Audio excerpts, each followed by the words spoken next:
So I've just watched the first 2 episodes of Alien Earth, and I was really intrigued by the concept and the fact this is the first time in the franchise history that we've got a series, which means we've got more time to build stuff. So I've been hoping this will be good, but will it? So the main character we're following is Wendy, who was a terminally ill child, and the Prodigy Corporation have found a way, they think, to save you by putting you into a synthetic body, making you a hybrid human brain synth body. It worked on Wendy. And they've got other children to do it as well. Now, they can't do it on adults yet, that's important. And when the incident happens in New Siam, they haven't grown up at all.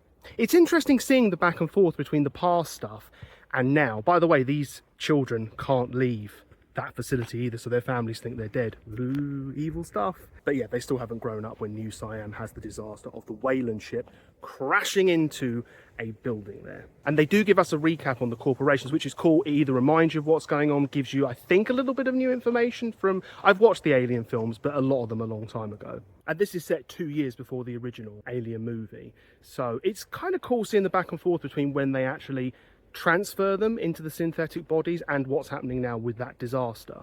And the Prodigy Corporation is run by a young tech bro of dubious morals. Who's ever heard of... Where do they come up with this stuff, right? I mean, so it is fairly paint by numbers with this, but did we need something convoluted with the villain? No. He hasn't actually gone off the deep end yet. He's shown that he's weird, a bit heartless, maybe a bit more than a bit, and immature in a lot of ways, probably was a Nepo baby. And they don't make him out to be fully evil yet. I mean, we've got loads of episodes left, so we've got time for that. But when Wendy discovers that her brother, the only living relative that she has, and he thinks she's dead, is in the tactical unit, or one of them, going into the disaster zone, she wants to obviously go and get him, right? I mean, again, a hook for feeling sympathetic to her, and these children are kept in this facility the whole time, so not a lot of sympathy building required here.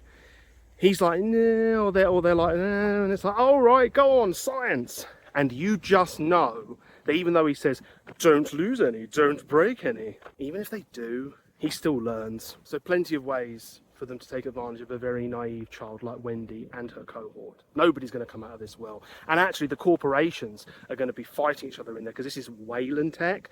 Prodigy are going in. Weyland are going to protect it. I mean, they've got their hybrid for a start who's protecting what they've got. He was prepared for people to die on that ship when it crashed. And I suspect we might get the other corporations come in, and all they will care about is profit over people, except nobody's even going to profit. So the people will die pointlessly, I think. There'll be no profit. Everything will go wrong. And 2 years later, we get to Alien, where, again, nobody profits. Unnecessary death and chaos. And the creepiness and tense moments in this just from the off are done really well. I mean, I'll give an example. That metal rod that was giving them a pathway to the ship, I thought that was going to collapse. I was utterly convinced it was, but it didn't. The alien chase with Wendy's brother, that was the fastest closing and opening lift I've ever seen, because I was like, he's probably dead, he's like cornered now, and then surely not, and then no.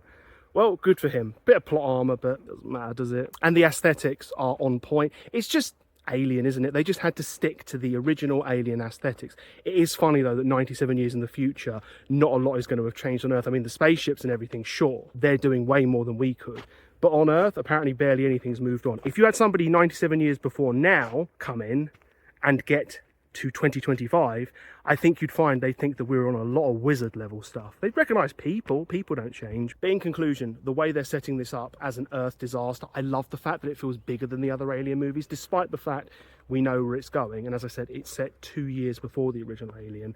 It just feels bigger, which is nice, but it's sticking to the core principles of Alien and the aesthetics, I said, as well. So you don't actually have to watch the original Aliens to get this. I'd say you probably should, in my opinion, but I think that's a matter of choice, and I'm glad that they've decided to do it that way, or even if it's inadvertent, that it's been done that way, because somebody new can just go, I'm going to get into this. And I love that it's a series so that we can get more depth to the characters as we go along, but they're getting stuck in without lengthy episodes of one character where you're like, oh my God. They've hooked me in with this. I've seen a lot of other reviews where people have said the same, but what did you think? Perhaps you enjoyed it as much as I did and others. Maybe you thought, no, this is a terrible addition to the Alien series. Let me know below in the comments. Please like, subscribe, ring the bell, all that good stuff. Your support is appreciated and you'll get more content from this channel. And until next time, I will see you later.